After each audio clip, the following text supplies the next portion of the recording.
With 2022 wrapped up, we're going to look back at all the DLC of Farming Simulator 22 in the first year and see which one was actually worth it and which one I'd recommend to new gamers. It is now a new year. I want to go through all the DLCs, see which one's actually worth it, and see which ones kind of missed the mark. So, first off, I'm going to do them pretty much in order except for Precision Farming. Precision Farming didn't have that much equipment it added, but it added a lot of gameplay, which is honestly sometimes more important. We did get a sprayer to do some spot spraying, which was new to the game. We got a tanker, and we got a couple equipment to make things easier for us. We did get the ability to put sensors on our tractor, as well as a sensor for here for fertilizer, and we did get you know, a little tool to do soil samples. We didn't get much. Now, I don't have everything laid out, but really this is the baseline of what you would need. All in all, I really enjoyed Precision Farming. I still use it. Not the best DLC, it's not the most exciting, but if you're looking for just to change up your entire game, it is a good add-on. So, is it worth it? Yeah, I think Precision Farming actually is worth it. Don't expect to have a bunch of equipment, but you will have a different change into your game, which is very nice. Moving on, we have our actual first DLC of FS22, which was the Antonio Carrero pack. Now, I don't have every vehicle here. It came with, I think, 12 different vehicles. This is kind of a baseline. They're all small. This was made for doing all the grapes, everything you could do like that.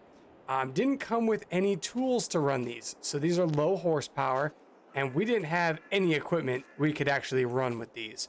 That was the biggest downfall of this DLC. It didn't come with any equipment to actually use with this. The base game didn't have that much equipment. Modders were not making the equipment for small tractors. They were making equipment for big tractors. So it kind of fell short. So if you like small farms, small equipment, I do love the design on some of these. They are great. If you have just a small farm or, you know, just doing some yard work, these things are very fun to use. They don't go the fastest. They don't have the most horsepower, but they'll get the job done. So not too bad. Probably my least favorite DLC out of all of them, just because we didn't have the equipment for it. Now we have more mods, more equipment for smaller farms. If you like smaller farms, could be right up your alley. For me, it's going to be a pass on that one. Moving on, we had the Kubota DLC. Now, the Kubota DLC added in just a bunch of vehicles, a bunch of equipment, just with the Kubota name on it. Pretty much we had everything else. The tractors only went up to, I think, 200 horsepower. We did get the ability to ride passenger seat if we're playing multiplayer, which is nice. I love that addition. Should have been base game, but we got some regular stuff as well. You know, front loaders, skid steer loaders. It wasn't a crazy pack. The best thing they did is they integrated it into the jobs. So even if you didn't want to buy a Kubota for yourself, you could at least use one if you did a contract. So that was a huge feature they did add. Love that they added that in. They also did that with the Vermeer pack. Now the Vermeer pack, it didn't have that much equipment. It did give us the only time we've ever had a self-propelled baler. So, I mean, great on them. Added something in that we haven't seen yet. Awesome. Thing is fun to use. They also added regular balers, a bale shredder, and a windrower. A couple other things I didn't bring out. But these kind of came at the same time. If you had Season Pass, you got both of these. But in the mod hub, they are separate. The Kubota pack, because it added it into contracts, it added it into a bunch of different things. I really enjoy that. I have fun when I'm, you know, just being able to use it. As well as the Vermeer pack. They also added these into it. So I think that's a win for both of these. I think this is probably one of my favorite packs. Both of these included. I think they did a great job on those. I think that's a win on these guys. I do recommend that one. Now, for the Platinum Edition. Yeah, we got these monsters. I didn't bring out everything. There's a lot of things that came out. There was over 40 pieces of equipment, as well as new contracts, new map, new everything. The only downside, if you don't like doing logging, this pack is useless to you. The only thing you get is the ability to put wood inside of a container, which if you're not into wood, not into lumber, you're not going to do that. And the map, yeah, you could do some farming on it, but it's really meant for some actual lumber. Half the stuff you need to do the roller coaster and the sailboat, you need wood for. So you're going to be doing lumber no matter what. So if you're not into lumber, this is probably the worst pack for you. Yes, it does come with the most equipment.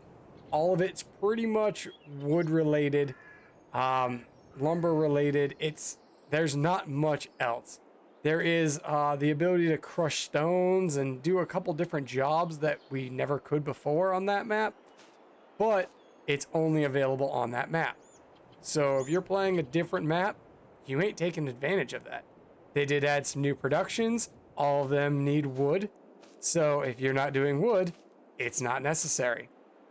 So while this is a fantastic DLC, the map's great, the equipment's fun to use, the new gameplay is awesome. I love having the sailboat sail off. The roller coaster is great. Even the secret with the roller coaster, if you haven't seen that, check it out. All in all, it's great for people that like wood. I'm not a huge fan of wood. I'll do it and I'll have fun doing it at the time.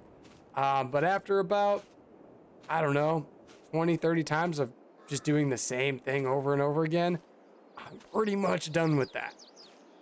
So, being that it is only for certain type of people, I mean, it's a good DLC. If you like wood, get it.